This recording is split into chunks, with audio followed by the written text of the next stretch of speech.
we sort of stopped doing that for the time being because we were spending so much on hotel rooms the night before, and we weren't taking much money. We didn't have a lot of smalls at the time, so me and my wife, we only had like the high-end mask stuff, you know, all complete, things like that, with the odd piece missing. But when I say high-end, I mean, they were close to the high-end, with a little bit of meat left on the bone. You know what I mean? But so we had to sort of knock it on the head a little bit. The Christmas ones always does us proud. Well, to be perfectly honest, I did the big one in October. I thought it was going to be mega busy. We had the petrol strike just before it. Yeah. And then basically the toy fair that's just gone Christmas, we had like none of the foreign people, all of the people can come across. Yeah. So a bit quieter than normal, I think, but we still did okay. Yeah. Well, we haven't ruled out that we're never going to do it again. Yeah. But we will be back. We've had a lot of issues with obviously coronavirus because my mum was obviously the big C, which hence the reason I've decided to auction off the Thunderhawk, possibly the Stinger as well. What's going on here? Can you hear me? Yeah, fine. Sorry, my phone. I'm getting notifications on my phone from everyone. But yeah, we had that, and then we got my wife's parents who, in their 70s and slightly below, so we had to take precautions on that. So yeah, we had to be safe. But I'm not saying we ain't going to do it again. We will be back at Birmingham. But yeah, Barry, first time I've met you, innit? Yes, indeed. How you doing, mate? I'm good. Good. I'm glad you popped on. Yeah, mate. I might try and get some of the other guys on, like yourself and all that, to do these kind of things, eh? So, but in a wee while, we'll go through the pictures and that your mask stuff that you made. I was looking at your own, man, and I was like, I can't believe you actually made them. Man. Thank you. The reason I couldn't actually have the toy with me or the model with me is because it's massive. Yeah. Absolutely huge, and to transform, it's a lot of fiddling. Well, I wouldn't say a lot. It's fiddly in terms of I've got to make sure all the catches go back in that I've made. You know what I mean, and things like that. But the Thunderhawk toy, if you haven't seen it already, based on the videos, if I make something, it does what it says on the tin.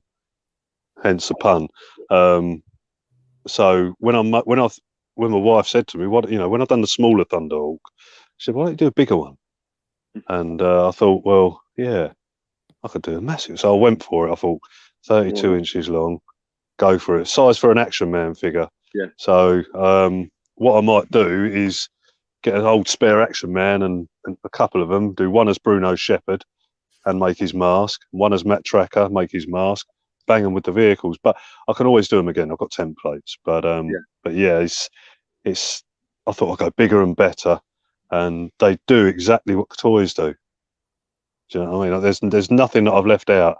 The Thunderhawk's even got the bomb housing underneath for the two bombs. You pull the tab, and the seesaws lift up the back bumper. I was on one of the live streams you did with was it Tom Bizarro's ones, Bizarro's pieces. You actually had it on your bed, didn't you? It's that big. It was like on your bed. It's like crazy. Get two Mask Outlaws and put them, lengthwise. It's like length of two of them. That's my one. Yeah, nice. Small that one is compared to the one that we're going to show in a wee while. Yeah, I mean, don't get me wrong. They've had a lot of I'm not blowing my own trumpet with them, but they've had a hell of a lot of appreciation, shall I say. Like you said, when you've got everything in the collection of masks, where'd you go to next? You've got probably the bootlegs or the knockoffs, which they didn't do too many of. What can you do next? It's like scale up to is it double the size? Is it Rob, size? See how Robbo Toys is in tonight. Yeah. Scuba Pete, hello. But yeah, no, you're right, Dave. It's basically when collectors have now got it, now they go to knockoffs and bootlegs. Yeah. And then after that, they go to customization, which you've done, and it's crazy how how the world is, isn't it? Well, that's it. It's like I thought to myself, I thought, what can I do mask related? I've always been drawing since I was a kid, since I was 5 or 6. Always been interested in recreating or redoing or making a model. So, yeah, I was just bored one day and I just thought, I'm going to make a fucking good mask vehicle out of cola cans because I do the Freddy gloves.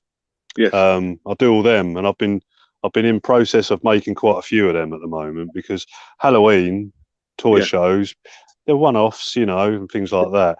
And I thought, well, I could do a mask vehicle, no problem. I could do it. I've seen at the toy fairs like nuts and bolts with like making predators and aliens and that sort of stuff. Yeah, I've seen a lot of them.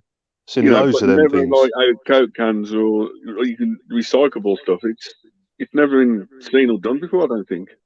The hardest bit, Dave and Baz, is when I was doing them was making sure everything was as lined up as possible and measured correctly. I made sure that when the doors went up, I had to make sure that the distance between the front and the back was a good distance with a little bit of play, so I can shut it no problem. I didn't want to have to, and all the detail. I had to make sure that all the lights set in on the front of Thunderhawk. I didn't want it. I didn't want it. It had to be how the toy was or nothing. And yeah, so when I got started on the Stinger, it was Mr. Dan Plastic and my friend Robert Grignani who pretty much sold me on doing the Stinger. It was going to be Stinger or Hurricane. And Evening, William. I pretty much said Scott Crawford on this tonight, so I don't recognise half these names. Which one was your favourite build? How you doing, William? Long time no. Well, I spoke to you a couple of weeks ago, actually. Good videos, by the way. My favourite build, out of all of them, I think it was probably the Rhino, because when I did the back section for Rhino, I had to make a double back section that slid out. So I had to pretty much think, well, if I pull that out, it's going to have to be a big silver piece in there. So I had to do 2 lots of the lines going up, the yellow and etc. So when I slid it out, yes, you've got two lots of lines going up where I've slid it out. But when you slide it back in, it all matches going up to the door. So that's the only thing I thought, Christ almighty, but that was a challenge. How many times did you do that section then? Oh, only once. Must have done quite a few times. No, I planned it out in my head. I do a lot of drawing. Yeah. I mean, Christ, in the first lockdown, I was laying down and I was saying to my wife, I was going, Heidi, if I do this and do this and do this and do this, that'll work. And she's like, I ain't got a clue what you're talking about. But she knew what I was doing and what I was going to accomplish. Architect drawing, isn't it? You do the architect drawing first. Yeah. And put all the architect drawing, all the things like that, isn't it? Yeah. That's it. Hello, Reynolds. How you doing, mate? Yes, it was a lot of sketching, quick scribble. Yeah. But I know what my scribbles are, mean to me. To you, you might look at it and go, "What the hell is that?" And I'd go, "That's that section." But if I do that and do that, then I think you don't write it down all the time. You're buggered for then another future plan, don't you? Sorry. If you don't write it down there and then, you're the idea. Yeah. A couple of stages later, you're like missed it completely, ain't you? Well, there was a part where I had to do the Rhino cannons to come down. I thought, how am I going to get it to go down smoothly on the inside hook? And I thought, well, I'll have to double layer the side panels, cut a 10mm hole all the way around in diameter, poke the square section through, but with a little plate on the end. And then on the inside, when the other bit comes through the wall, put another plate on there, bigger, about 30mm in diameter square, so that piece that's folded through it, if you see what I mean, and flaps up, turns around and holds that cannon tight in position, and then put another 30mm square plate over that, so it holds it all. So I was sitting there like every night for all my lockdown. I was doing that. It was. At least you found something to do. Well, it's given me. It was a challenge because when I was young, before the internet, I was probably 91 when Terminator 2 came out. I was about 16, I think.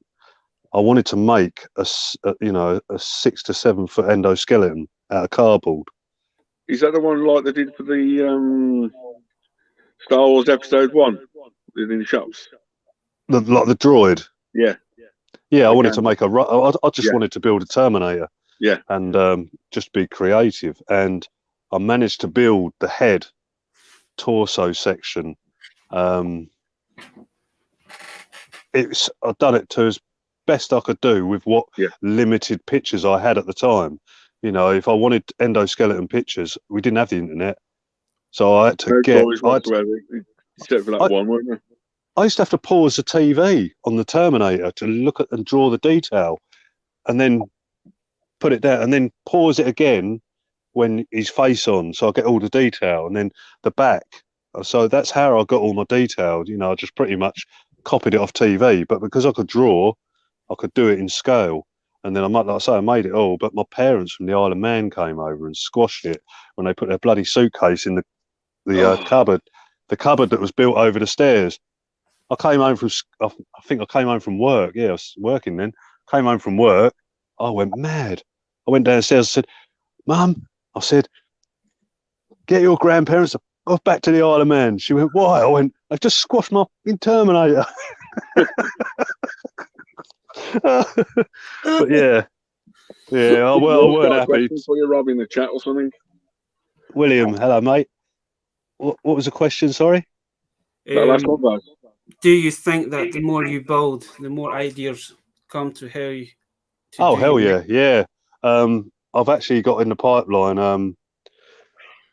I've started drawing the basics for the Johnny 5 from Short Circuit. I'm going to do them so.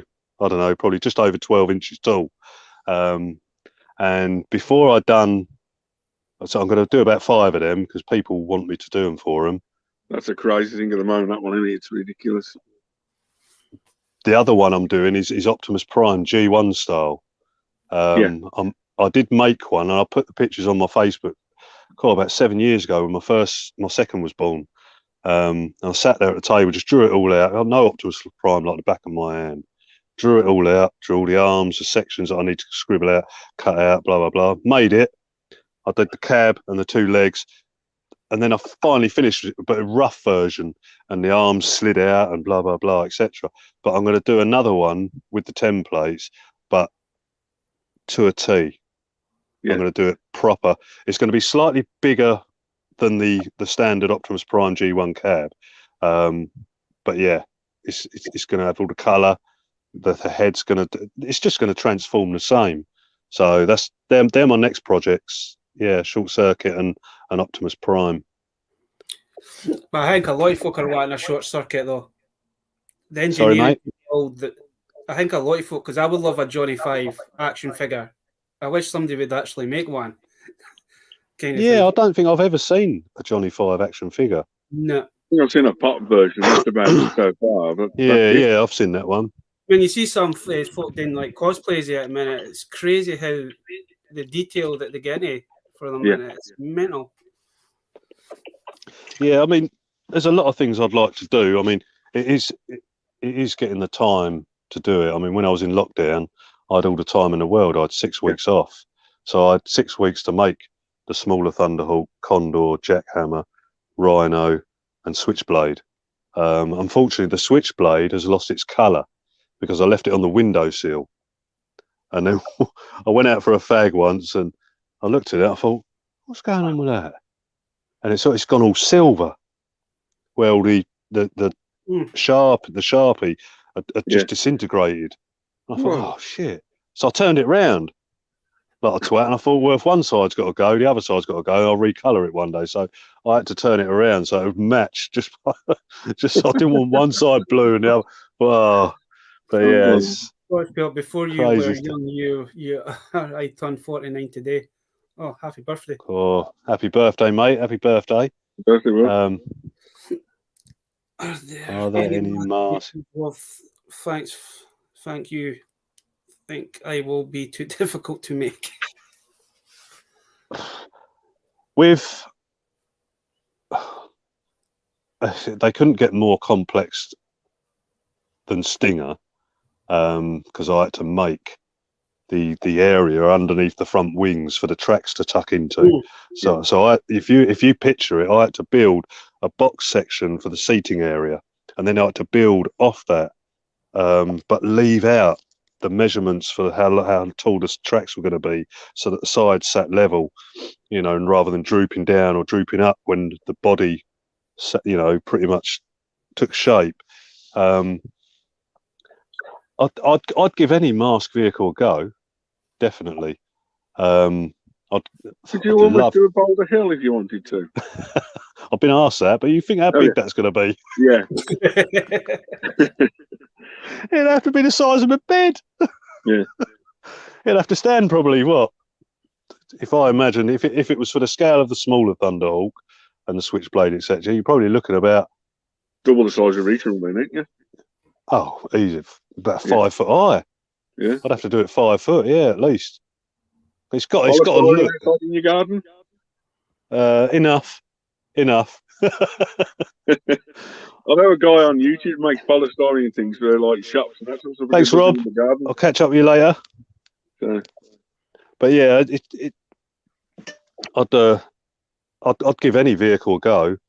If I could improve on any, it'd probably be the Condor one. I'd improve on that a little bit more.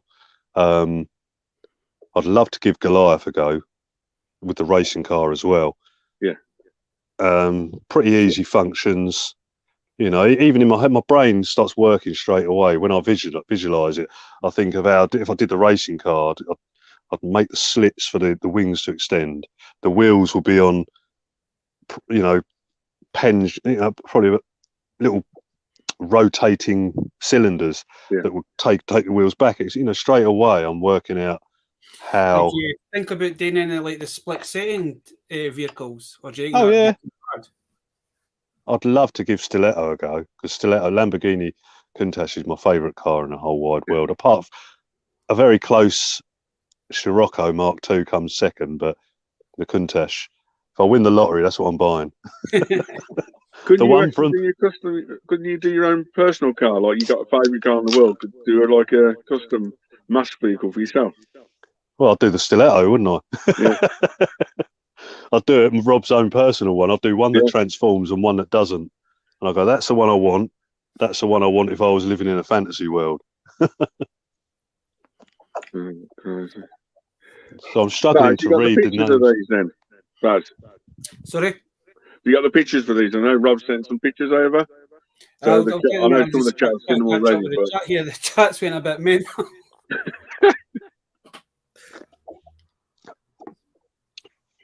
I try to make my display behind good as well, because I don't have my stuff on display a lot. Yeah.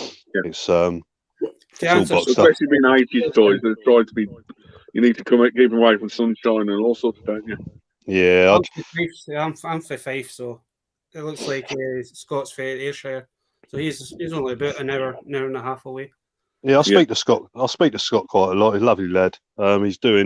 He does a lot of videos on YouTube relating to mass comics and things like that, which is Brad's in the chat as well. Yeah. Hello, Brad. How's it going? As we say, let's get some of these pictures out the road and let's show the guys what you've actually done with these mass vehicles. It's unbelievable. I'm just hoping this works. Yeah, that's in attack mode, full on attack mode. We've got the wing extensions out. It's mental how, I wouldn't even think about doing something like that, Rob, man. That's crazy, man. Yeah. It's on a. It's on my wife. Table, isn't it? It's on my. It's on my wife's circular table. I think the table was 1.2. So yeah, it's pretty much from end to end. That's the smaller one. I was kind of wondering because when I was trying to do these pictures earlier on to see how we actually do this, I was like, that one looks different from the other ones. But yeah, that's the first one I tried. That was a little bit fiddly. As you can see, I didn't do too much of the interior on that one compared to the bigger one. The bigger one gave me more room to do the. I didn't send you no pictures of that, but I've done all the dashboard with pictures, with like a target with jackhammer on it and things like that. You know, saying target. But that's when I've done them all. There's no switchblade there because I hadn't made switchblade then. No, but the rhino, I like the rhino, man. The rhinos, I like this one. That picture there, that's just before I done the mud guards on the back. So I have since done the mud guards on the back on that one. Right, but yeah, you almost do like a triple change. We're doing a Rhino Optimus Prime one. Do both in one. Looking at it, I could. It would be a lot of fiddling about, but I'd have to hide, or as in transform a truck like that into Rhino's attack position. And goes into Optimus Prime like a triple change. Man, you're really pushing me now, aren't you? Well, look at that. It doesn't open up too much. You can see whether you can do it, can't you? But do you know what? If I didn't do the Optimus Prime transform in the G1 way, I've just thought of a way I could possibly do it. I might sit down and do some drawing on that one day for you, Dave. I might give that a go one day in the future. I love a challenge when it comes to model making. So I like to push the big one. So there you can actually see how big that bad boy is. Yeah. With lights up the lights at the front, it's just crazy. The back wheels on that actually roll around. I tried getting the same effect with the front, but to turn as well. The wheels turn sort of 3/4 of an inch, but they don't roll. Unfortunately, I just couldn't get with the battery packs inside the bonnet. I couldn't get the action to make them roll. I probably have got around it, but I just wanted to get it done because I wanted to start on that Stinger. Yeah, because the Stinger's probably one of my favourite from mass vehicles. Like, yeah, but yeah, that took some mucking about because if you go back to Stinger, please, Baz. Oop, right one. To see that centre section in between the lights, that section actually slides forward like the toy. So I had to make an L-shaped base for that to sit on. And the reason I had to do an L shape was so that, yes, it could slide forward and there's a slot inside that it's connected to so it don't fall out. It doesn't drop out. It's all connected. So the bit that comes down behind the grille, that's the grille section on that picture there that you can see is probably about 50 centimetres, 50 mil. But when it goes back, it sits flush against the L-shaped base that I put behind it, so it doesn't go back too far or fall out and everything. So it's all connected. It's just unbelievable. Mad, mate, mad. You ain't seen something for a long time, and it's just crazy. I know at one stage you were thinking of taking them around a couple of shows around the country to show them off as well, weren't you? I will do that. Like I say, I'm in back talks. To a bit more normality. Yeah. Because I spoke to the Leicester boys the other week, and I said to Joe and Gav, I said, look, I'm thinking of auctioning off the mask vehicles, more so the Thunderhawk at the moment. So if I can raise as much money as I can through an auction, probably with them doing it. And is it that one you're auctioning off? No, the Thunderhawk, the red one. No, it's this one here, Dave. Yeah. The small one or the big one? The big one. Yeah, the Action Man size, yeah. Yeah. So I'm looking at talks with, I've got to phone them in the next week or so, see if I can arrange something to do like an auction. And obviously all the proceeds will go to the Cancer Trust. The only concern I've got is obviously I will have to box it up extra safe so that if it does get knocked about, it's definitely secure by the time it It's reaches almost like whoever wins it. halfway, you drive halfway, they drive halfway. Pick you up That might be an option. That might have to be an option because I don't want them damaged in transit, really, and that's my only concern about the whole thing. Something like that, you almost like need is it a wooden crate box or something? A special wooden crate box to get it there? Could do, yeah. Pack it out with, I don't know, sawdust and bubble wrap and God knows how much. But yeah, do something. But at the moment, they're all just boxed up in the garage at the moment. It's a shame. I'd love to have them on display. I took them to Maidstone when I did Maidstone in October last year. Yeah. Hello, smugglers. How you doing, mate? Hope you're all well. So, Brad, do you want to put the link up in the chat if anyone else wants to join us and ask Rob any questions about them or anything like that? Yeah, open to questions. You know, there's always room for 2 or 3 more people. Yeah. I've just shoved it back up again. So yeah, so hopefully if we ever get to Birmingham again, David, we could I mean, Christ, I think our I'm table. definitely doing the next one, the Birmingham NEC Toy Fair. It's our birthday that day anyway, on the 20th of March. Yeah. I'm probably going to do a big birthday special that day or something. So, well, I think in March around the 20th, I'll probably be going away. My wife bought me shark diving tickets for my birthday last year, so I love sharks. So I'm going to be doing that. But we also asked my other daughter, who's 14, if she wanted to do it as well for her birthday in March 24th. She was like, yeah, straight in. So we'll be doing that as father and daughter. So if the shark gets in the way, I'll have to punch it. No, we don't. Shark comes first. Okay. After the idea. Well, we could do Rob's exclusives. They'll be well made. I think one of the things you see in pictures, but when you see it in person, it's a piece from kettle of fish, isn't it? Yeah, I mean, we had a few. These are outstanding. I'm almost impressed by the extreme looks. Just Heidi's dad drunk all the beers and donated the cans, so I didn't have to drink a drop. So I was quite grateful of her dad for that. Yeah, we used to go and pick up bagfuls. He'd be like, I've got more beer cans for you. Your friend said, "He's got the aluminium cans, please." He likes a little tipple, 1 or 2 a night. Yeah. Bless him. So I can't drink to save my life anymore. I tend to stay off it. But yeah, so we'll be doing the shark diving thing around about the 20th. So I think Birmingham or any toy shows around about that time will probably be off the menu at a bit. I think I'll be on the menu when I go home and tank the sharks. Yeah. I know the one after that's like May time or something, so it's something different. My sister done the shark dive. Well, it must have been 10 years ago. She loved it, man. Yeah, I did it in. Got to spend like at least an hour before. I think it's like an hour before you have to go into the water, so you got to learn how to use the breathing stuff and all that, man. I'll tell you where I done it, Barry. Was up your way. You know, you got the bridge that goes over. Is it Glasgow? But you've got an aquarium underneath. Oh, that's the Forth Road. That's just like 10 minutes down the road for me. Yeah, that's where I went. That's where I done it first time. I'm sure that's Deep Sea World that's doing there.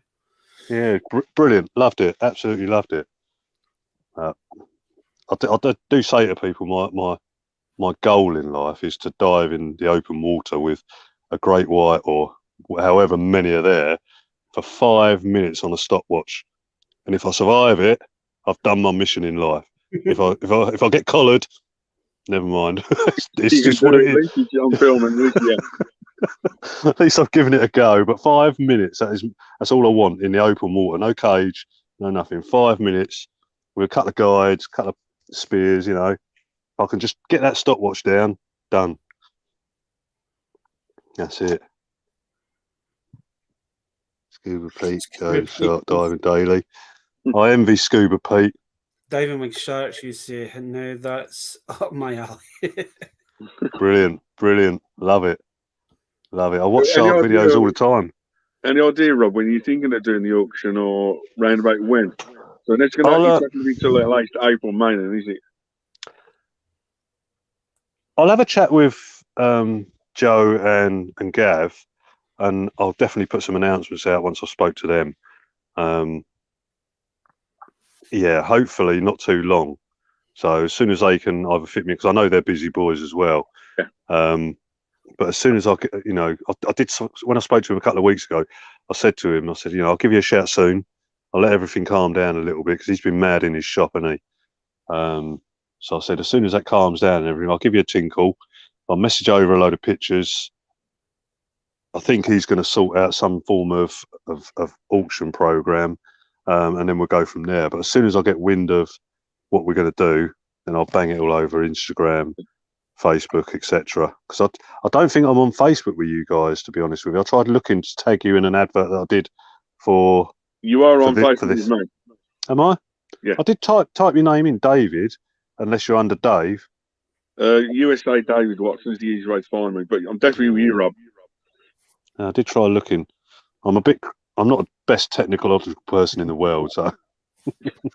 I know. Sometimes it's like some people are there, some people aren't. It's crazy. Yeah, but yeah, so yeah, there'll definitely be an auction at some point. Just wanted to get the feelers out there. Yeah. Because I don't want to hold on to them in a box in a garage forever. I'd rather someone either had them on display, and obviously I'd go over the maintenance sort of thing with them and say, look, this might need a bit of sticky here. You with the person and drop it off to the house, give them a crash course of how to transform it. Because if not, you don't want a phone call saying, I've transformed it, but it looks like this. Yeah. Well, that's the thing. There are. I'm not saying they're falling apart. I've checked on them. I mean, the last time I checked on them was yesterday, and they all seem still sturdy. Perfect. Yeah. They're still brilliant. They've still got their colour because they're in the shade. They're inside. You know. The other ones are all boxed up in little boxes, the Rhino, etc., and all things like that. But I do worry that they'll dry up, and I'll go in the box one day and they'll all just be in pieces where the sellotape's dried. But that's all I use was sellotape and Sharpie pens. A lot of fine cutting strips of sellotape and to get the bits over. It did do my head in a few occasions, but sometimes I wanted to get it done to show them off, but at the same time I wanted them done right. I didn't want them to look shit, basically. Plus, also the pens cover the sellotape and everything else, so you can never notice it, can you? No, that's it. To some people who haven't got an artistic eye, they might just think they're the best thing they've ever seen. But I might look at it and go, well, I don't like that bit because I didn't even notice that. Because some people haven't got the artistic eye, and some people don't notice the things I notice because I've been doing art ever since I was a kid, and drawing and model making and painting and things like that. So that's that. Second week of the aquarium, I had to dive in a shark tank to help move. 6 sandbars. Fair play to you, Scuba. Yeah. Pete. Yeah, fair play. They convert. No, William's spot on there. They don't transform, they convert. I like the sound. I prefer the word convert because when you use the word convert, they are converting to they're tactical mode, isn't it? Like a tactical vehicle, not another form, as in like a robot, etc. One like Hurricane. Well, they all transform to a certain degree, but into another form, a vehicle.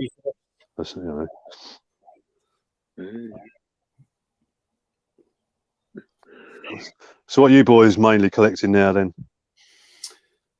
I'm a jack of all trades, man. I kind of collect a bit of everything. Yeah, I'm the same at the moment. I'm really into Ghostbusters at the moment. A lot of people are. And have you seen the film? I have. Not but no, not yet. I won't spoil it for you, but 10 out of 10, mate. The film is amazing. People said that. Especially the end, man. That kind of that hit home a little bit.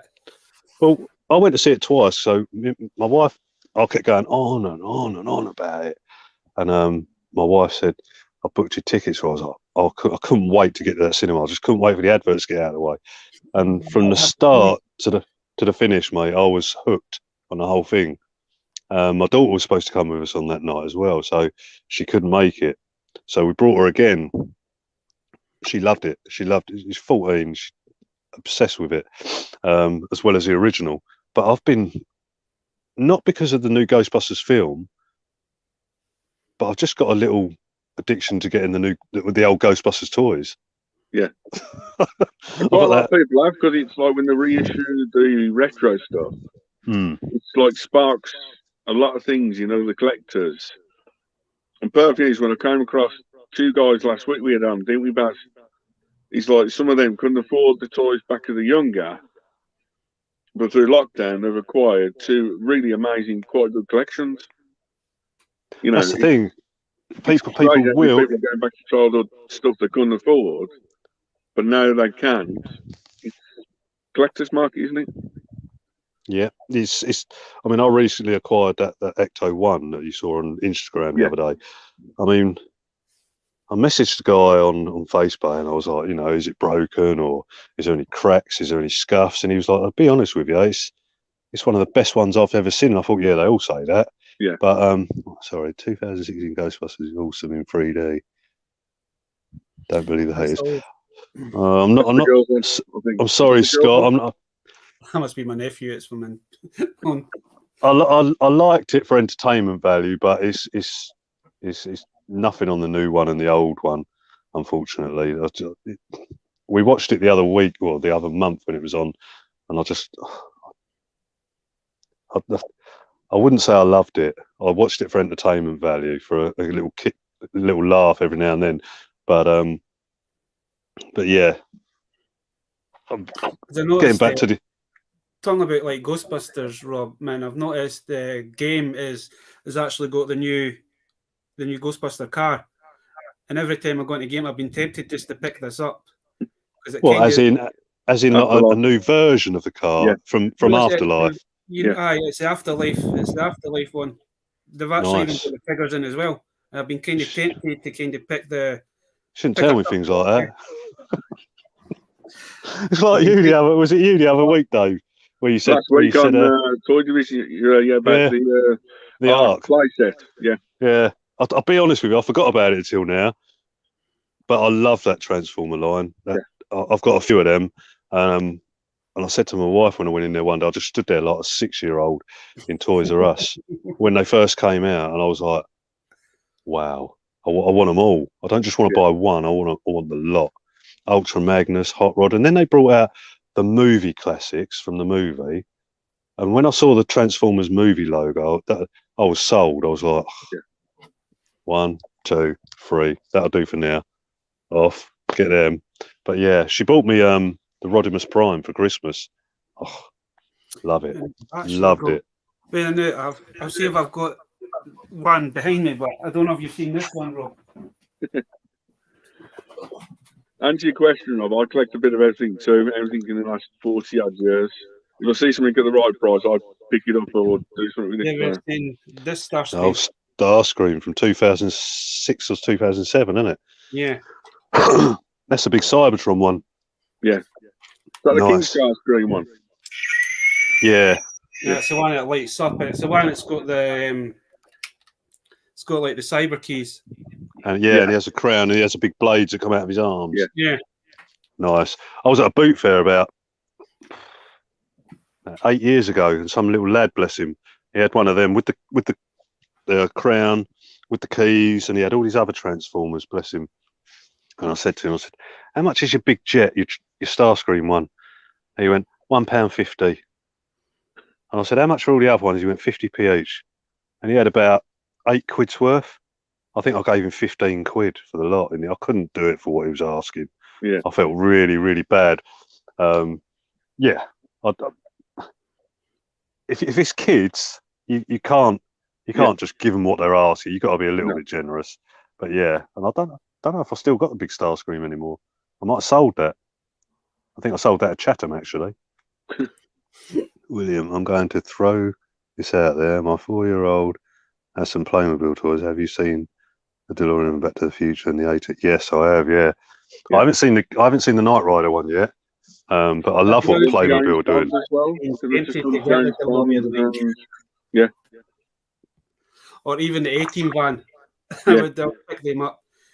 Do you know what? They've done Ghostbusters, they've done Back to the Future, they've done Scooby-Doo, they've done a lot of iconic 80s toys. Do you know what I think would be good is when the booties start up again, is probably to pick them all up at the boot fairs and just have the vehicles. If I was to do that, I mean, I love the Playmobil stuff, but it's not my cup of tea. Or your vintage stuff like that and everything. Yeah. But if I saw them at a boot fair and I saw the 18 van, I'd buy it with the figures. If I saw Kit with David Hasselhoff, I'd buy it, or Michael Knight. And, I'd buy them for that purpose, just so I've got them, because they'd obviously be cheaper. Yes, they've been played with a pre-owned, but I think they'd be brilliant. And I think if Playmobil carry on down that line, they'll keep succeeding with their toy lines. And I think they should do things like Street Hawk, Airwolf, all the ones we think of last before the A-Team, before Knight Rider, Ghostbusters, and things, because they're all the ones we think of first, DeLorean and things like that. But we forget about Street. I mean, hardly anyone remembers Street Hawk until you tell them. Yeah. And do you ever see a film called The Wraith? Yes.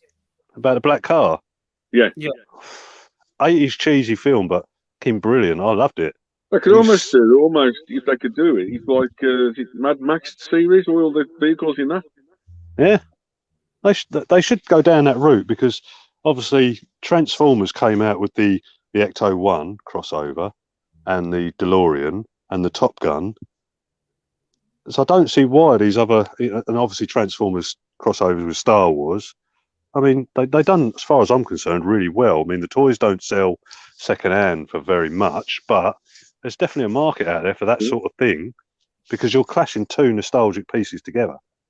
In my opinion. I've been seeing some really good stuff at the toy fair coming up at the London and New York, but I think they've both been cancelled, and just now keeping on with pages and see what's coming out from the companies, isn't it? See, I remember going to XL about 2009. Yeah. When tell a lie, it must have been about 2007, before the Transformers film came out, and Hasbro were there in the XL, and they had their own section. Yeah. And they had all the finished products. I'd like to say prototypes, but they weren't. But they were the finished products of the first range of the toys. And I was in awe, mate. I was standing there thinking, bloody hell, these don't look nothing like the originals, but it's the first proper toy line of Transformers. I think Scott's song about this guy, Automan. Yeah, Automan. Yeah, that's it. Yep. Bloody hell.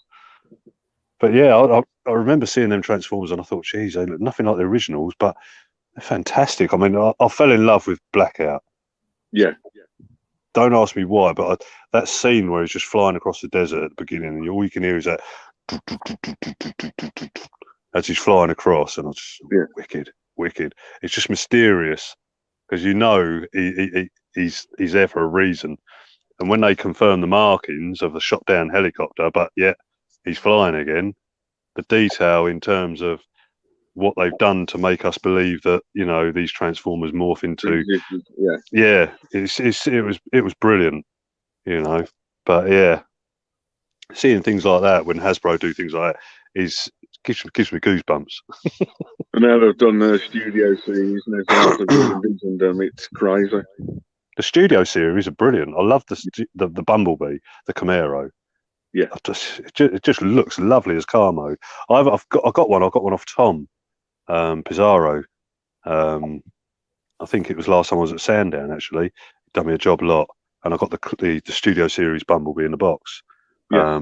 That's the one I'll be keeping for the time being, because I just love that version. The Wiki one, or the other? No, it's the other one, isn't it? Yeah, I think this is just Bumblebee on his own. I'm thinking of, it's human. Human. Yeah, because that's bigger as well. Whereas this one's just the standard 4 to 5 inch long car version.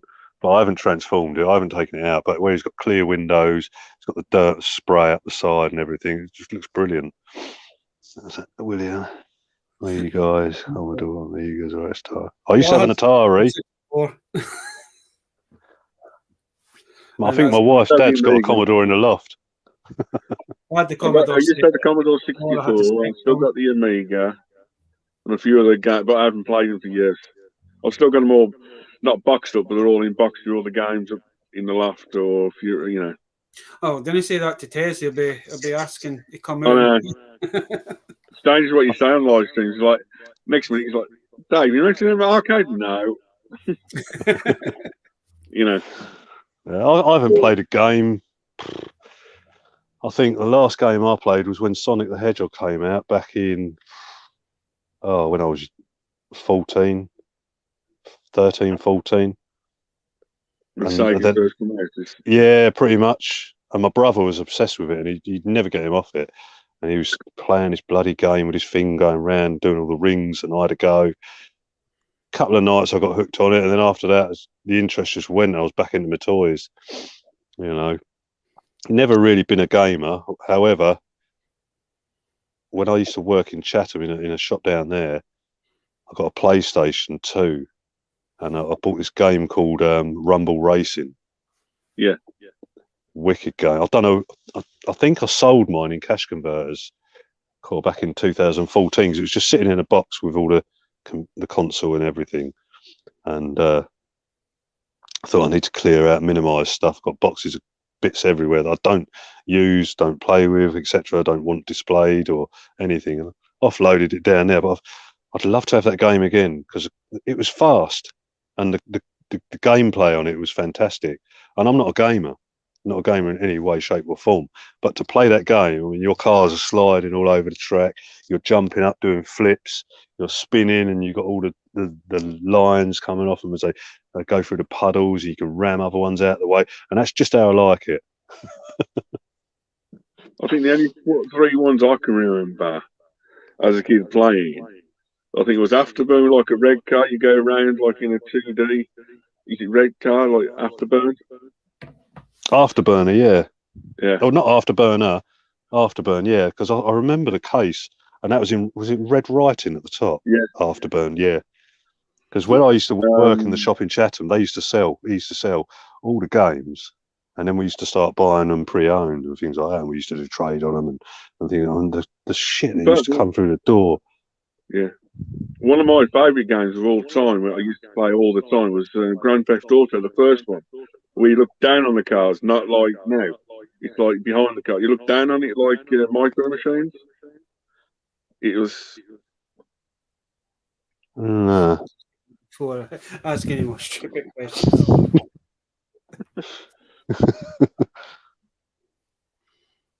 Miracle. Oh, don't start me off on that, smugglers. God, I love American Werewolf in London. Me and my wife are actually are thinking of planning a tour. Not a tour, sorry. I know they used to do it where they drop you off, where David and Jack got dropped off, and then literally you work your way through the stages of the film. That's still on my bucket list. That is definitely. I would not stop snapping the photos. I'd be taking photos every second. Literally where they got dropped off, the pub. The pub's still. What's the pub called, Heidi? The Black Swan. It's called the Black Swan, and it's still got the original door when they walk through. Because when they walk through, I don't know if anyone knows this. They might do. I don't want to preach to anyone, but when they walk through the door of that slaughtered lamb, that sign was obviously deliberately placed up there. That angel roundabout was put there as a prop. That was just an open space. The bench they nicked from the church up the road just to put outside to make it look like a pub bench. But when they walked through that door, that's where they cut, and then they moved to the Black Swan in Surrey, and then carried on filming the internal scenes. Yeah. But they've still got that door that they walked in the Black Swan with, and I said to my wife, I'd stand there and I'd just hug that door off. You would always like say, if you ever sell the place, can I buy the door off the place? Yeah. They'd be like, fuck off, mate. You know, that brings us trade, that does, that door. But where that wall is, as you look to the left, if you picture it, when you walk into the pub, you got the bar in front of you. Yeah. If you watch the film enough like I have, you know the layout. But as you turn left, their table was pretty much there. And when they look up to the 5-pointed star, that wall with the 2 candles, I think the right candle's still there, but they've opened that space up. So they've taken that wall out that originally featured the star and the other lamp, and it's knocked through, because we looked at pictures of it the other night, because I said to Heidi about going down there and getting a meal, basically. Yeah. But every Halloween they do something. Star Wars. Star Wars or Star Trek? Star Wars. Star Wars. Star Wars. I do like Star Trek, but Star Wars. Yeah, I'm not trying to be one over the other, but when I was growing up, I used to love watching the original Star Trek, but Star Wars just blew me away. Especially the fighting scenes and things like that with the Death Star, the X-Wings. For its time, when I was a kid, it looked brilliant. And then obviously when they cleaned it up in '96, the fighting scenes with the ships following, you see the cockpit view and things like that, and you got an X-Wing thrusters in front through the window. Brilliant. Star Wars all over. Myself. Sorry? Dunfermline or Rafe. I would probably have to say Dunfermline. Sorry. Yeah. It's 2 Fife teams. All right. I'm not a football fan, unfortunately. Sorry. I'm not a football fan as well, but probably I would say Dunfermline. Yeah. No, Rafe Rovers have well over the last couple of years, but I was born in Dunfermline, so I have to say Dunfermline or I'll get killed. I went to Scotland once. Book of Boba Fett. I haven't seen that yet. I really want to catch up with that. And I need to see Cobra Kai season 4. Book of Boba is absolutely amazing. What I've seen so far. I mean, I only watched last week. I only watched the first episode, but I kind of caught up the day, and I've watched all the episodes out, man. It's getting interesting. I'm not going to say the interesting one is that. And Cobra Kai, a lot of people, Rob, honestly prefer the series than the films.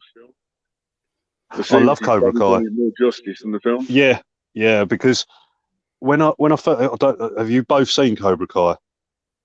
No, I've not. No, you haven't.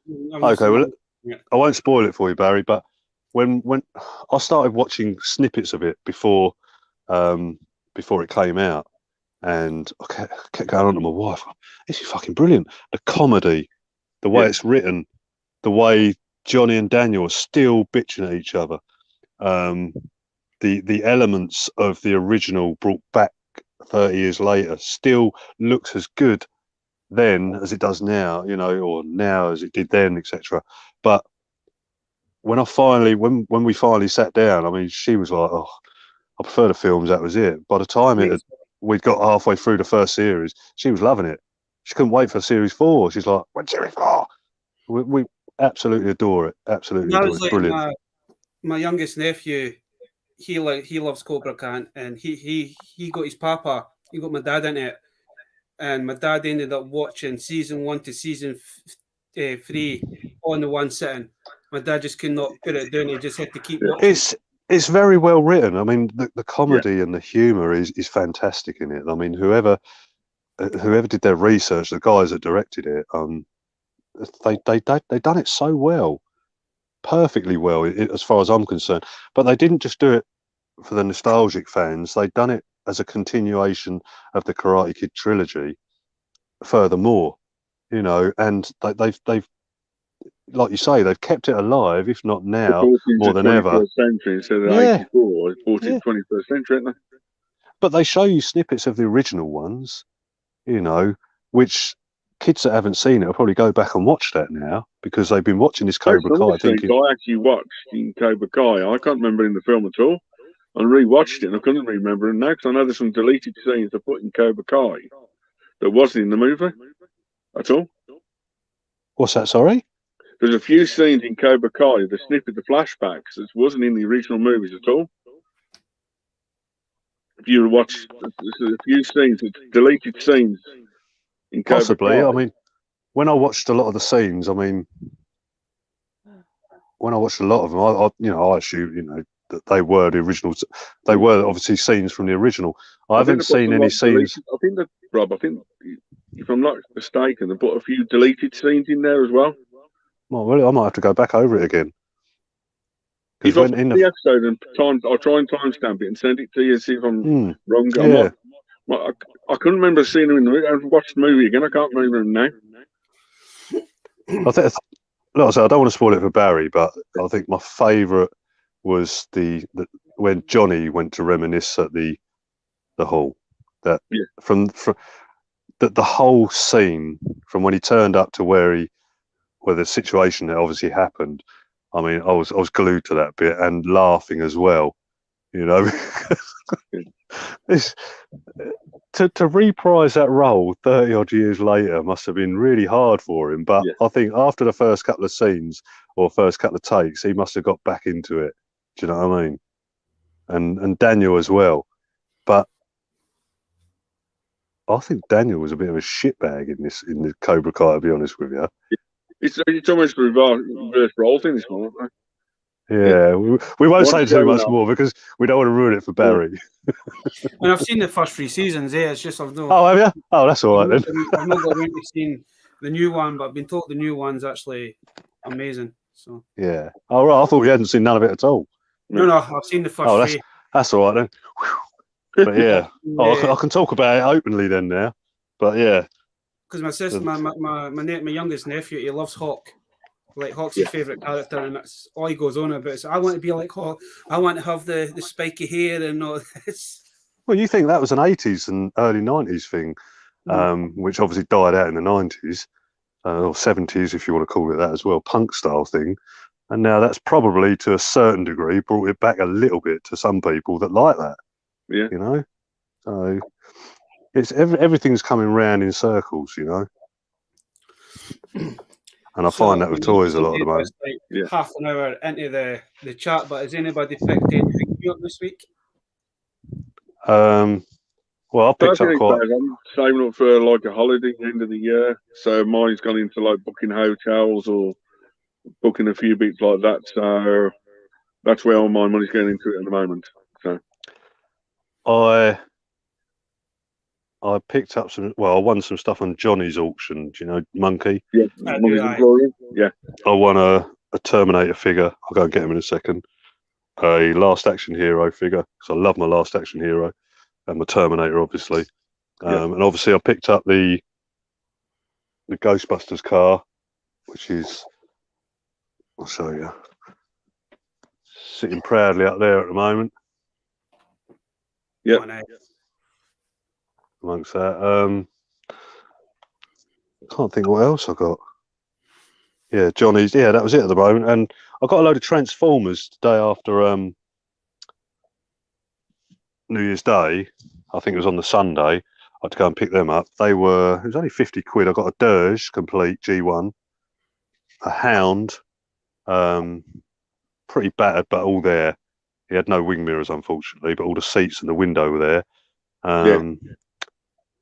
A really nice Scourge G1 with the gun and the top headpiece, all complete with both pieces. And there was a car, Mirage. Yeah. Got a Mirage. He was not, because Mirages are hard to come by cheap. You know, you're going to pay 20, 25, 30 quid for a Mirage. Accessories and parts now, the hardest bits and pieces. Like the Leicester Vintage Toy guys, there's certain Optimus Prime fist that goes no more than the other fist. Yeah, because everyone says that the right one gets lost all the time because you have the gun in it, and there's always less. So, I mean, I've checked mine, and he's got all his, and I've got a couple of Optimuses that are missing accessories. But yeah, trying to find a Mirage that hasn't been different colours. It's crazy. Well, I picked up a metal plate one in a charity shop 2 years ago. You ever heard of the metal plate Optimus? Yeah. See this one up here? I think see all my Mars toys all boxed. Yeah. It goes all the way along there. But see that one? Yeah. See these little holes? Yeah. Mhm. Well, you got 6 of them. You got one there and one there, and basically inside you've got 2 metal plates on the side. So when the trailer opens, they then become flat because obviously the trailer folds down, doesn't it? They were the remaining molds from Diaclone before they went over to Hasbro. Hasbro used up the remaining molds, and then once they'd finished with that mold and there was no more of them, they'd done a complete side trailer without the metal plates and stuck stickers on the inside. Yes. The long stickers. But those long stickers were still featured over the top of the metal plate. And yeah, I went in a chat. £6 I pay for that. With That was another a year ago, with another Optimus Prime in the box, right? Because the poly tray was on its own with Optimus in it. The box was behind it with another metal plate Optimus in it with all the pieces, and a pre-rubbed Soundwave. Oh, nice. Mint condition, £6 for the lot. That was like it must have been 2 years now. I went to a boot sale and I managed to pick up a Masterpiece Grimlock for £7. £7, nice. Obviously no weapons, but just the figure. No, it's still boxed. Oh really? Yeah. It was an Bloody old couple. I don't even. They had quite a few bits and pieces. I don't even know. There must have been. Jesus. There must have been grandkids, or I just wanted to get rid of it. And I was like, I had to pinch myself, kind of thing. I said, I'm actually dreaming, kind of here.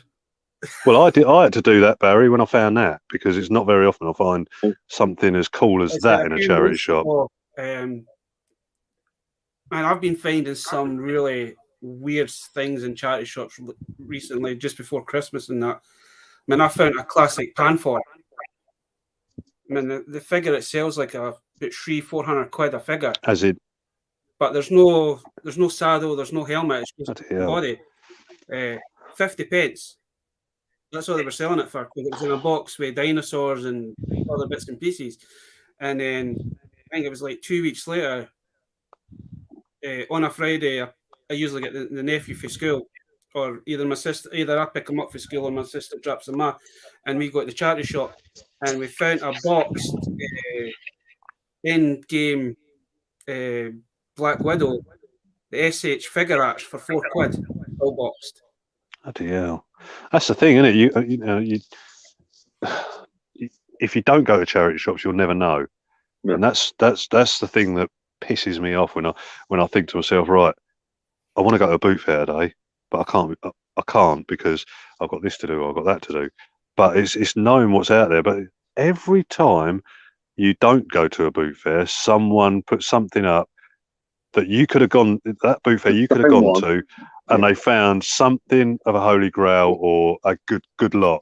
Yet when you go to the boot fair the week after, you find the leftovers. Like that 80 A-Walker there that I'm pointing at, I picked up that deal for £10. Where from? I picked a couple of weeks last year when he passed. That was last year, aye. Yeah. And that's like folk are selling it online for like £180 to £200. Bloody hell. It's mad, isn't it? Yeah. It's crazy. Well, that's the thing. When I did my research on that Optimus Prime, you know, I thought I knew a lot about Transformers. But when I noticed them holes on the side, or squares on the side, I thought to myself, what's that all about? So I looked it up on Transformer World, and it's the holy grail of Optimus Primes. Value-wise... There's a couple of different box arts as well. There's two different boxes. I know if you watch Lester Vintage Toys, episode 7 or 8 on there too. Yeah. He picks that Optimus Prime up on it, doesn't he? And shows you the differences. Right. Yeah. It's just like that figure that I picked up last week for the charity shop. I recognised it for a minute. I thought it was Star Wars, and it's like that's not a Star Wars character. But then it's for that like Mad Max style from Toyline. Yeah. Oh, that one I told you about the other day. Steel Monsters. Yeah. Monsters, I think there's about Robbo Toys loves them. He used to have sets of them, and he used to sell them for good money. I think $59.99 for a full set. I think there's 4 or 5 or 6. Don't quote me on that. It's a toy line I've never dealt with, but I think I've had a couple of them. in the past, and I've either sold them a couple of quid each or whatever, and given them to Rob, or what. I've done something with them. But yeah, still monsters, and the vehicles go exceptionally well if you find them. Yeah. Especially box, because you might know, David, when you've seen Robbo at Birmingham, he's had them up there a few times, hasn't he? So, At least yeah, with Robbo, he keeps changing stuff. He keeps bringing different things up all the time, Robbo. You know, yeah, I know 2 or 3 years ago, he wasn't doing the knockoff Legos or the Legos Predators and all sorts. And now he's moved on to different stuff. He's always changed his infantry, like different stuff all the time. Well, that's it. That's like me and the wife. When we go out looking for stuff, yes, we predominantly deal with Mask and Transformers and Thundercats and things like that. But we tend to find more Transformers easier than anything else. Yeah. Mask, not so much. And if we do find it, it's got a price tag on it. Yeah. Thundercats the same. So what we try and do is every time we do a show, we try to make sure we've got new stuff all the time. We might have a couple of boxes where we've had them there before, but we always try and rotate our stock, you know, because when I buy a collection, most of the time I'll keep the best bits for myself, and then sell off what I don't want. I mean, I'm inundated at the moment with movie Transformers. We've got so many of them. I went to a boot fair early the year before last, I don't know, it might have been then or the year before that, might have been 2019. No, it was definitely 2020 actually, definitely, when the lockdown opened up. Yeah. Local boot fair to us, just about to walk off, and this geezer at the last table setting up. Heidi said to me, "Oh, it's Transformers over there. Sentinel Prime, the leader class, Bumblebee, leader class, Optimus Prime, ultimate, all complete, absolutely beautiful. Ironhide, the big leader class one, which I love, 25 quid a lot. That's good. There was a few others there as well, obviously. Less than £4 each, ain't they? Exactly. I mean, to buy, they were 49, 59, 99. Do you know what I mean? When they first came out, I remember going into my local Debenhams and seeing the leader class ones in there, thinking, I like them, but not. I can't warrant 50. 49 Toys R Us, weren't they? Yeah. Yeah, but I couldn't warrant spending that on a toy. You know, not to sell on. I thought, you know, if they reduced to, I don't know, $29.99 or $19.99, I might buy a few. But I thought, well, hang out for the boot fairs, and lo and behold, I find the movie ones all the time at boot fairs. Yeah. But I've had to stop buying them because we've got boxes of them, absolute boxes, and they're beautiful to look at, but they're such a pig to display. The problem with the movie ones, when you've got one or two of them, you've got thousands of them. And not only that, you've got different colours. Yeah. And remolds. When they go to boot sales and that, it's Ben 10. I seem to be finding like Ben 10 seems to like stick to me like magnets, man. But some of the Ben 10 characters, some of the aliens, I do like. They're just unique. Man, I've got like a box and a half full of Ben 10 stuff now. Because it doesn't matter if you go to charity shops and you buy like a bag with figures in it. No doubt about it, 10 times out of 10, you've got about 3 or 4 Ben 10 figures in it. But it's also amazing how quick it accumulates, doesn't it? Yeah. You know, when we went to Haywards Heath in 2020 again, no 2020. Did a lot of buying in 2020, and we went to Haywards Heath, and it was a Facebook ad for a load of Transformers, and I zoomed in on a picture because I always have a good little nose, and there was a G1 Jetfire.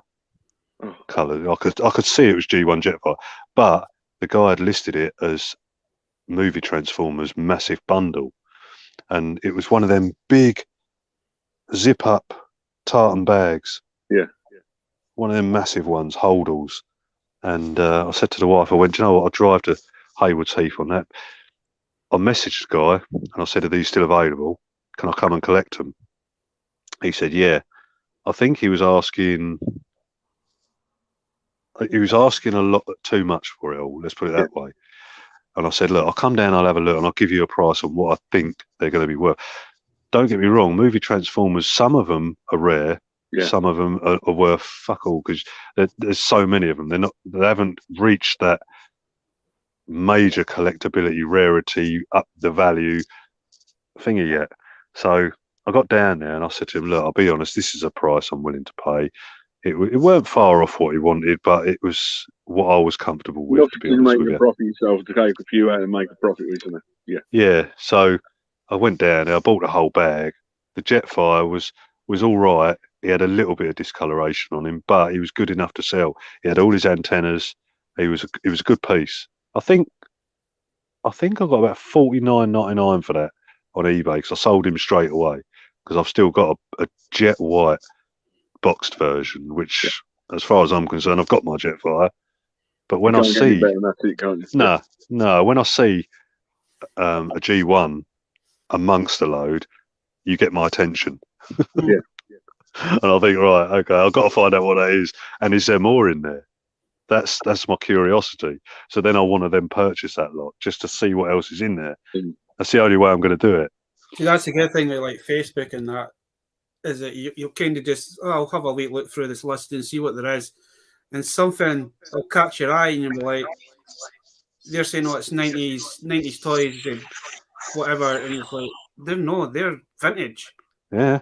So you'd be surprised. Available, yeah. And then you start chatting, it's like, I'll come and pick them up. And it's like, because I picked up a lot of Alien figures, a couple of years ago. The 90s ones. You only like £5 for, I think it was about 10 Alien figures. She only wanted the fiver for them. And I was like, some of them are what is Alien figures. But for me, I wanted a couple of Alien figures for the collection kind of thing. Was it the 90s aliens again? Was it the NECA ones or McFarlane? Sorry? Was it the 90s versions? It was the Kenner ones. Yeah. Kenner's Rob. Kenner, yeah. Can't beat him. I miss Kenner. Yeah. I miss them. The little yellow bird, is it? Did you see the bloke doing the impression of that on the Netflix toy channel? Yeah. Some of them are missing like accessories, like this one's missing the rocket thing that comes on the bucket. Yeah. So they're still great for their time. Oh. What the figure, like the vintage stuff that I've got, the 90s stuff I've got no accessories for them. But I'm not too fussy about accessories because you can always pick them up at somewhere at some point. Well, you could go to a boot fair and find. Yeah. So I've got to keep my voice down a little bit. My parents-in-law are going to bed now. Right, what does your business collect? What does your better half collect? Well, she likes care. She likes Care Bears, and she likes My Little Pony, and Popples and things like that. She likes all that sort of stuff. Oh, Popples. Yeah. And I'm trying to think of the other one she's got. Babe, what's that doll you've got with the pigtails? And Rainbow Bright. She likes all that. Strawberry cheesecake? Yeah, strawberry cheesecake. Do you like strawberry cheesecake? No. No, she likes toffee cheesecake. No, but yeah, she's quite selective on her bits and bobs. Me, I collect everything. A bit like you, David. Yeah. Within reason. Right, I'll pick it up. Well, actually, this year, I'll be honest with you, people laugh at me when I say this, but I'm going to cut down the buying by the end of January and then start grading stuff. Literally. I mean, I bought this at Sandown. I paid £1 for this at Sandown, sealed in the box, never been opened. Oh, beautiful. I got that. Mint condition. It's almost like a 9.7, ain't it? 9.8. Yeah. Never been opened. And I got Hurricane as well, same condition, sealed, £100 each. So I bit his hand off for them. Colours are so sharp. But yeah, I'm going to get things like this AFA graded. Things like my old Moat Monster, I'm going to get him graded. Yeah. I don't know about these two because Bengali's got a little bit of. It's got quite a bit of paint wear, which I'm not happy with. I don't know what they mark him as, but the weapon's original. They're all original. I don't deal with reproduction. Yeah. But yeah, some of the paint on them a little bit. See somebody having him with the hammer, like, because the hammer's the hardest, Yeah. the hardest thing for that figure. Well, I bought that off a lady from Scotland, actually, Barry, in November 2020. I'd bought, this was thanks to William, or Scott. He put on a load of mask things and said, this woman's offered me all this mask stuff. Would you be interested? I can't afford it. And I thought, okay, mate, I don't want it to feel like I'm treading on your toes, but thanks for the offer. And I said, are you sure? I said, I will have it otherwise. So I bought it all, $250 or something like that, I think it was. And then the lady contacted me again and said, I've got all these toys. I've got Thundercats, I've got He-Man, I've got Transformers, I've got Mask, extra bits, and loads of it. And I paid her quite a lot of money for the whole lot. Star Wars, everything. Came in a massive box, probably 3/4 of a metre high, square. Every angle. Yeah, it was, especially when I had 27 He-Man figures all laid out on the floor, all complete. And then there was a bag full of accessories spare, and then there was 13 Thundercat figures all complete.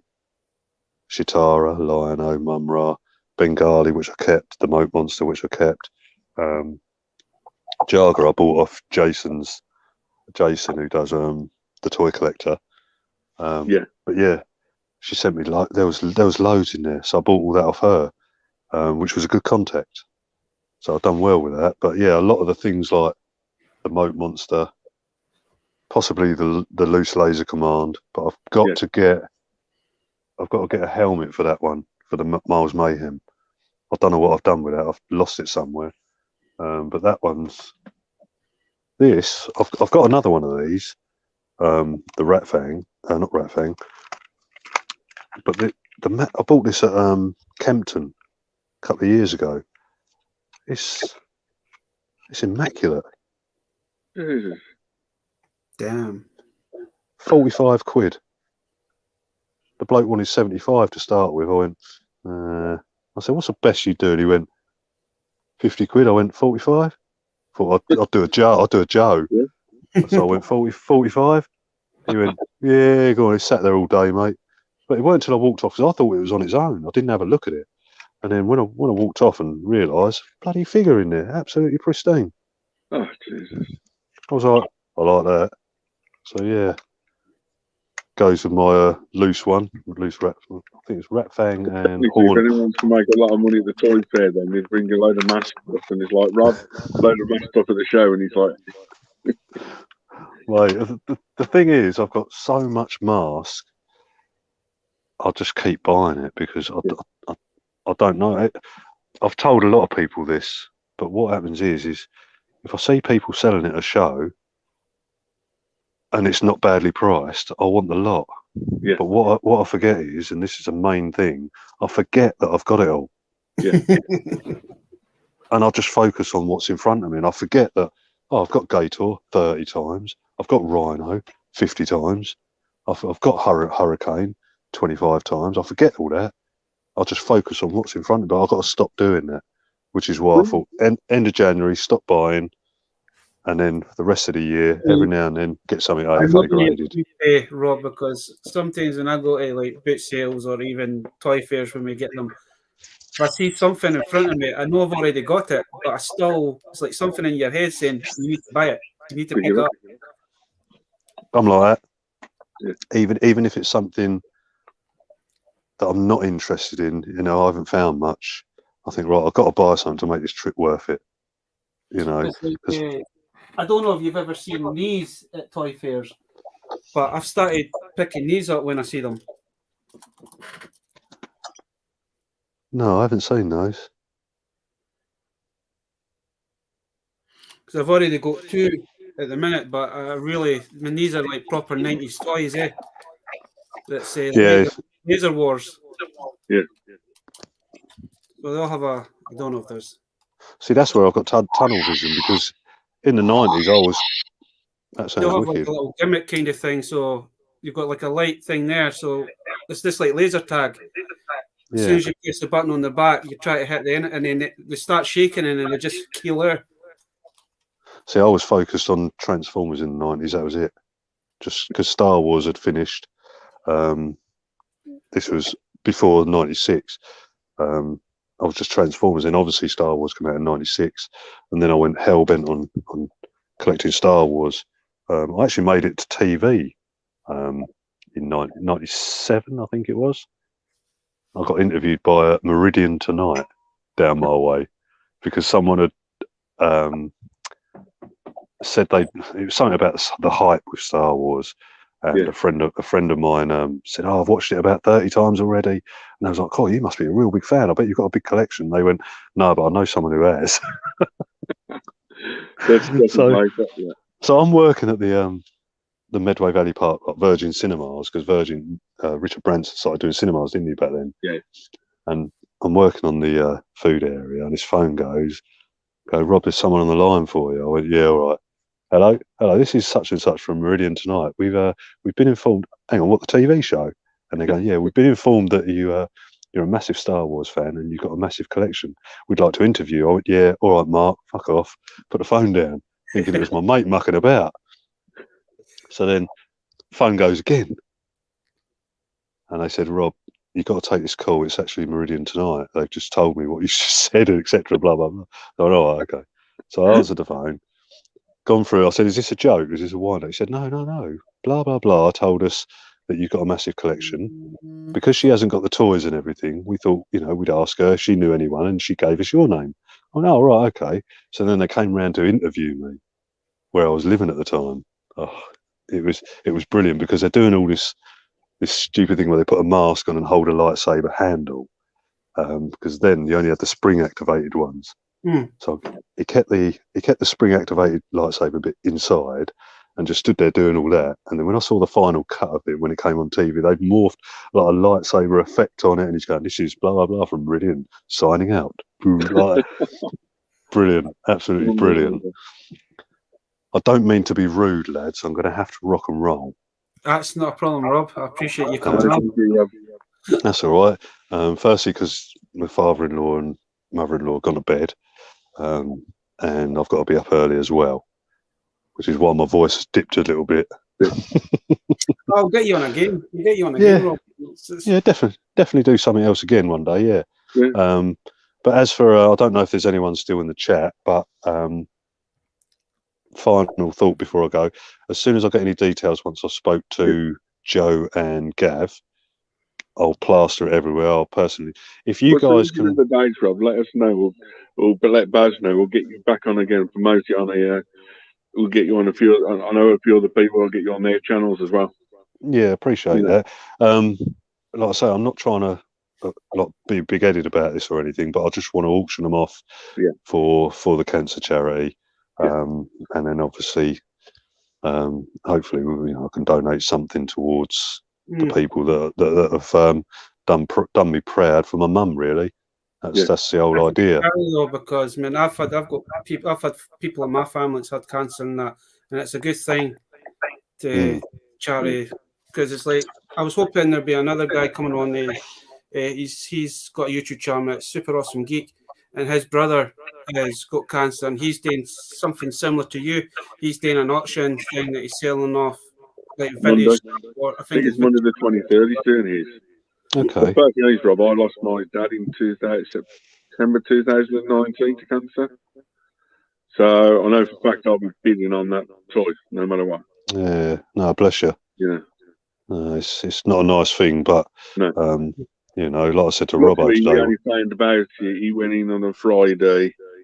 We told him he's got it, and he went on the Monday. He's that quick. It was unbelievable. We only found 3 days, and he's gone. It's not right, is it? It's not right.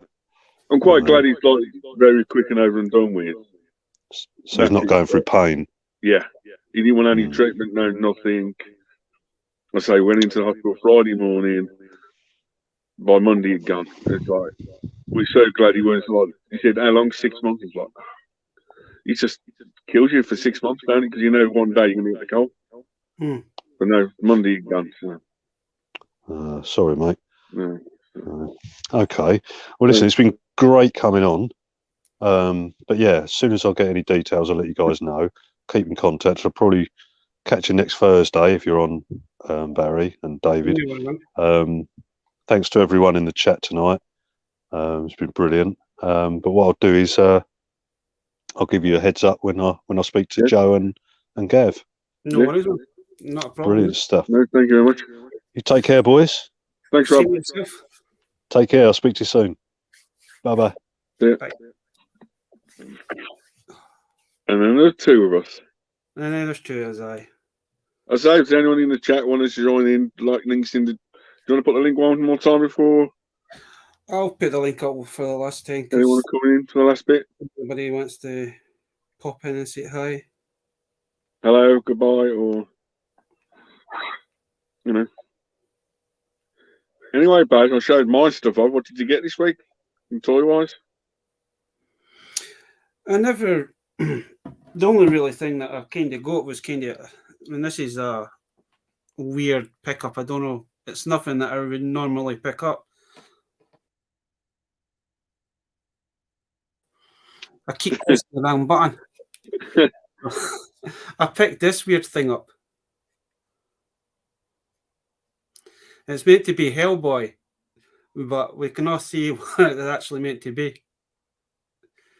And it's actually got his name on the base, so his name's actually Smellboy. At least he goes with the collection. That's the good thing.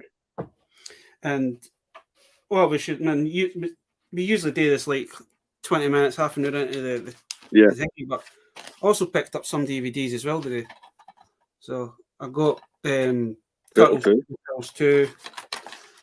I got the first Turtle movie. Probably one of my. You're not blaming me for them, are you, Baz? Oh no. I got Planet Hulk. I love this. I love that one. Picked up the G.I. Joe movie. Love this movie as well. And then picked up the Incredible Iron Man. Nice. And the Ultimate Avengers. The 2-disc. That's all. Usual from the charity shop. No, there was a small boot sale on the day. Yes. But it was... At least you still find something. That's the thrill of the hunt, isn't it?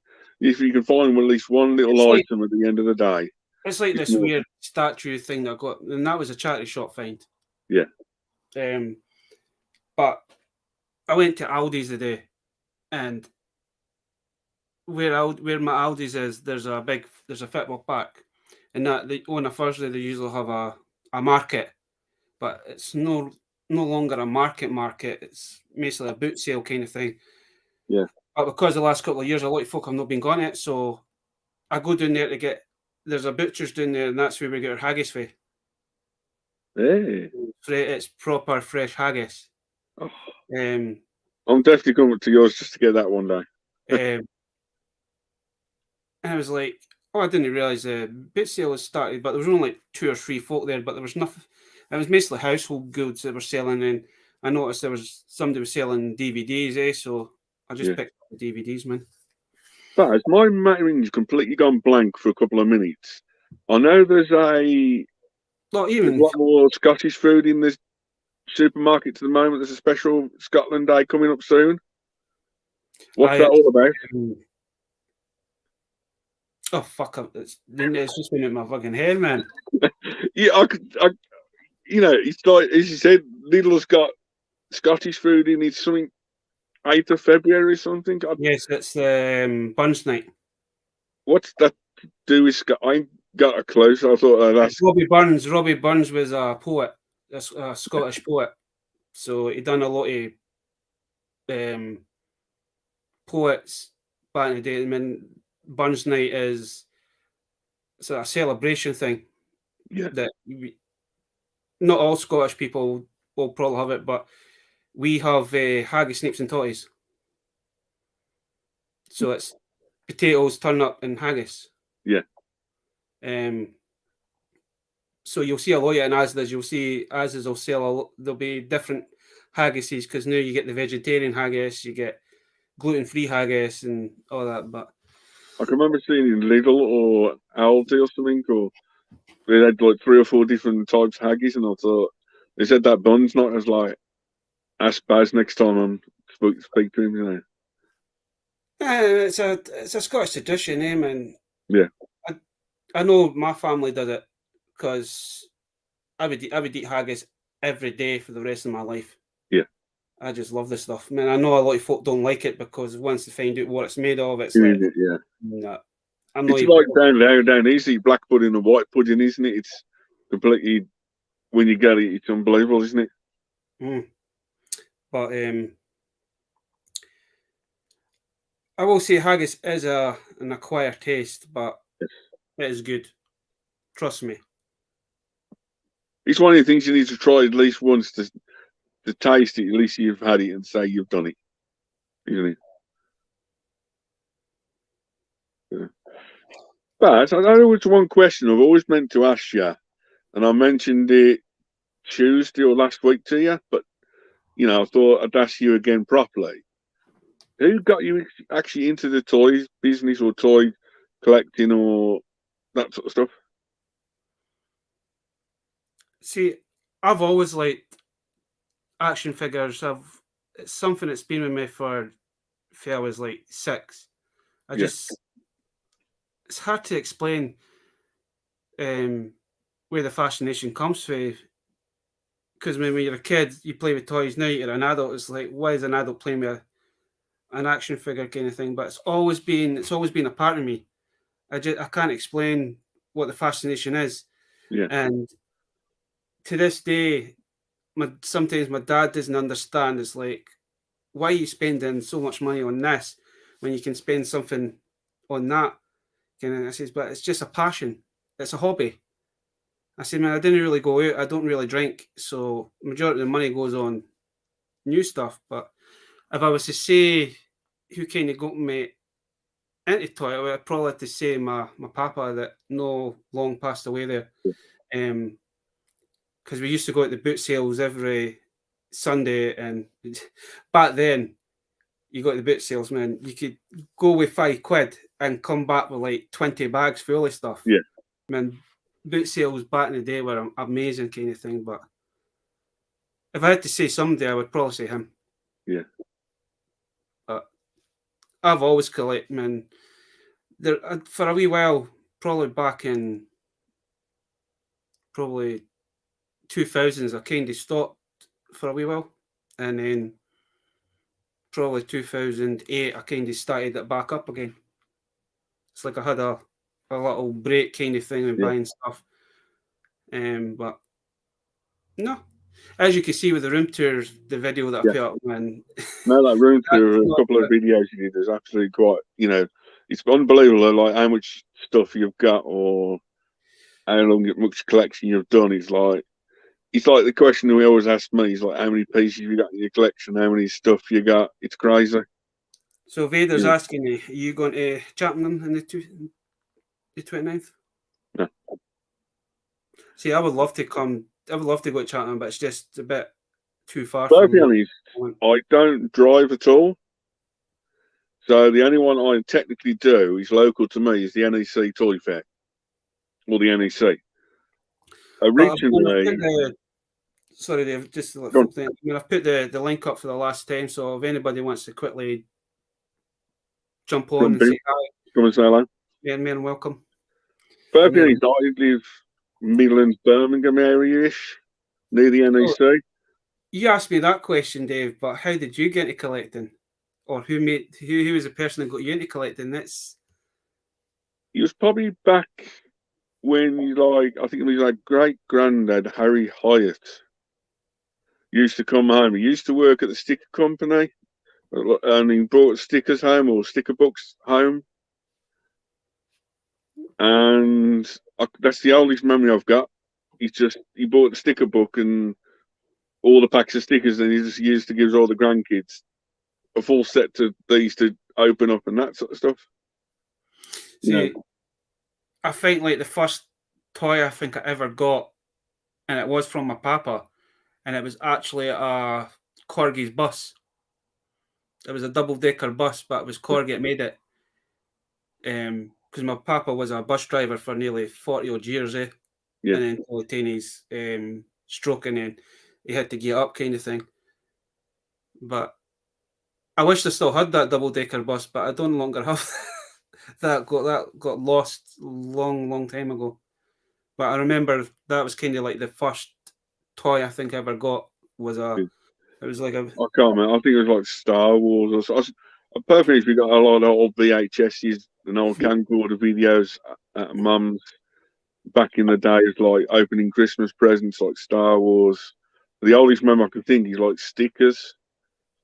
And perfectly is nowadays, if I see something at the car boot or anything at the right price, I pick it up. My biggest problem is I don't drive or do anything. Mm-hmm. So the question for the Chatham guy, the time I actually got down to Chatham, it's the same like Rob. I need to probably buy a hotel the night before, which then comes expensive. It takes away from your toy budget or anything you're doing because it's a toy collector like yourself. You want to get there early so you can see what's there instead of like, this is Chatham, this is what you missed. Is like, Oh, when you for me, man, if I'm going to like because we've got like toy markets, they're not kind of classed as toy fairs or classed as toy markets, and these started up last year, but they're continuing this year again. So one of the towns had a Comic-Con in October last year. Yeah. There was a Halloween one, so that one is returning again to the exact same place. It's a free ticket. You don't have to pay for it. I mean, you've got to apply for your ticket, but it doesn't cost you anything for the ticket. It's only if you want to go and see going into the toy fair bit itself. Yeah. It's free because it's in a shopping centre. But if you want to go and see the exhibits or any of the props, then you need to show them your ticket to go into that. But over the next, up until October this year, they're doing one like every 2 months. Yeah. So each month they're going to be doing each town that's near me. And then there's like a circus, but it's like the circus days, like circus goes around the town. It's like a toy tour, town tour. Because there's one in February. So my nearest town, that one's February, then it's June, and then it's from in August. Yeah. And then the next one is March, August, and then they're having one in December before Christmas. So it's good that they're doing them because, man, especially in Fife, they never really had Comic-Cons. I can remember back 20 odd years ago, I used to come up to Scotland just once to do the Henry Cook memorabilia fair at the Glasgow Centre or Glasgow. Yeah. That was the only one we knew of. See, all the Comic-Cons that we had in Scotland was either Edinburgh or Glasgow or Aberdeen or Dundee kind of thing. But like Aberdeen's like a 4-hour drive for me. Dundee, I could do in Dundee in 45 minutes kind of thing. But it's nice to have like either a small Comic-Con or even a small toy market now.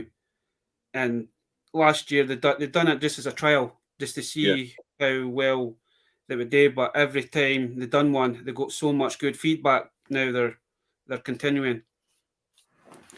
But it's like one of my towns it's Kirkcaldy.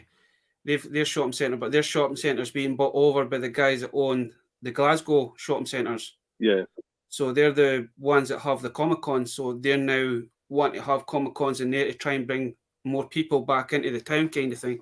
So the last year that every time they've done one there, they got good feedback. So they just want to continue it now. So it's good that we're getting something. And it's good for the younger generation as well, because, man, I've got my nephew and it's now one half the things that I've got that I probably... I mean, he's asked for, like, mass vehicles. he's asked for He-Man figures. He's asked for Thundercat figures. I know we can get the new Thundercats easy enough. The old stuff, the old generation. The older stuff. It's like, no, I want that. I want this one, and it's like, so I know. I mean, I do have a box full of bits and pieces. So some of them, if they're depending on how badly battered they are, if they're really battered, he doesn't really care. He'll still play with it. Yeah. So there is a Skeletor in there that I picked up. I think it was last year, but somebody had glued the legs on. So that is now that's now sitting on his computer table thing. So he tries to mimic what I've got in this room. Yes. All the stuff that I've got on my shelves, it's like he wants to put. So he's got his Lindy Sull, and he's got his little gaming station thing. He's got his Xbox on. Yeah. And because I've got a few carded figures as well. Yeah. Now he wants to put stuff on his wall. So it's crazy, man. But all you could say is your next stage is you can almost do your ceiling. Yeah. You wanted to? Like put your posters up on your ceiling, your vehicles on your ceiling, and a few other bits. You know. I was watching a TikTok before we actually come on live. And a guy actually was showing, he actually had carded figures on his ceiling. Yeah. Somebody was asking him how he's actually got them on his ceiling, but he's using pins. Yeah. So instead of putting the pins into the card that ruins the card, he's actually just putting them at the corner. And I was actually quite surprised that he managed to have all these. He must have about at least 100 figures on his roof. It was mental, man. It'd be cool waking up and seeing like vintage Star Wars and He-Man and all that, man. It'd be cool, but to be honest, I got my ideas from watching a few people on YouTube. One, I was like, where can I put my posters? And he's like, there's nowhere else you can put posters for the toy related. The biggest place you never use is your ceiling. So I thought, ceiling first. And then basically, one of the things I've seen on one of the other videos, especially Star Wars, the guys in America, basements, turned the whole basement into Star Wars. And they dropped all figures from the ceiling, like strings, like, the fishing tackle wire. And basically, they're putting all the ships and that sort of stuff up from there. I know one of our friends in America, Justice Curry's name is, he's now he's been doing it for 5-6 years, probably longer. But every time he sees like a hologram figure or a clear figure, he puts it up next to his light. He's called it like his lampshade of holograms. You'd be surprised how many figures. He has got Ben 10 in that section. A few hologram Ben 10. There's a lot of translucent figures out there. Ben 10. Something unique and different. It's, for me, I like seeing people's collections more than showing off or showing the collection off. I absolutely love your video, how you displayed it, different ways of displaying. It's crazy, Well, it's at the minute, man. Is that I've kind of got a little mischief mixed diorama that it was a line cried pocket Titans, so it came in like a cube. So you got like 6 pieces that you could kind of make like a little station for your little robot thing. Yeah. But I decided just to make like a base kind of thing. I just kind of made a wall.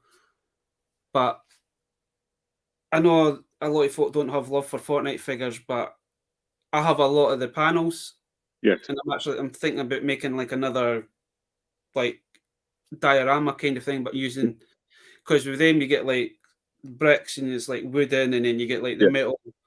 So I'm kind of working. I think they came from an idea from was it Gormiti?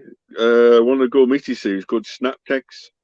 It's a similar thing, very similar to the tiles. It's like literally a little square you put together and make different shapes. It's unbelievable what you can make with them, isn't it? So I'll be messing about with that today kind of thing, just to see how it would kind of look. So It'd be good for when you're taking pictures as well of you, because I have started doing like not toy photography, but taking pictures and try to learn how to properly pose figures. Yeah. Good friend on the Discord, Travis, has kind of been showing us how to properly display stuff and that. So, because not all figures you can't put. I mean, some figures it's impossible to pose. They're more like they're not for posing; they're for display. I mean, I picked up a lot of the. Oh, I can't even remember the name of that game now. It's gonna annoy me. But B&M's was selling them for £10. Overwatch, sorry, that's it. The Overwatch figures, and there's only like all the figures that they've come out. There's only about 4 or 5 that you can probably pose. Yeah. The rest of them, it's because of the armor or the way they're designed. You can't properly pose them, kind of thing. But just watch this space, or maybe a video of some from a picture coming up soon. I know when we had the snow last year, and I taken the big AT out that's behind me, and taking pictures in the snow. My next door neighbour must have thought it was crazy. That's how you do it. That's how you give all the people ideas and that sort of stuff, isn't it? You know. And sometimes he's like the big companies like Hasbro will probably use that picture, use it for like smaller guys. It's you know, it's like the toy fair I mentioned with Rob earlier. They always do their amazing displays. It's like they did a Gremlins like cinema scene last time, but now they're releasing the chairs, and so eventually you'll be able to build up a whole cinema. You know, luckily pieces like dioramas, yes, it's kicking the ass where you need to buy 5 or 6 figures or 8 figures to build a diorama, but at least you get something at the end of it as well. Well, definitely. But man, I know I'm going to cut this a bit short tonight. I mean, I usually do this for 2 hours kind of thing, but we'll just kind of finish up the night. But I mean, it's like I say, I appreciate yourself coming on again, Dave, and I appreciate coming on. I appreciate everybody that's kind of stood by while we're the last 20 minutes talking a load of rubbish. At least we're talking about toys other than something else that talks about games or food, or at least we got the food section, and at least we got the games section, and at least we got the toys, and you know. But it's like I always say, man, I always appreciate the guys coming out of the chat. It's always nice to see. And there was a few new faces tonight. A few new faces. A few new names that new people that So it was always nice to see new people in. But we will cry it. We'll cry this night and cry this night. Okay, cry this night then. Cry this night. Cry this night. And everybody in the chat, have a good weekend. Hopefully, you can find some goodies this weekend if you're out and about. That's my Scottish now coming out of me. Out and about. But we'll cry it at night. Anyway, so no worries. Bye. Right.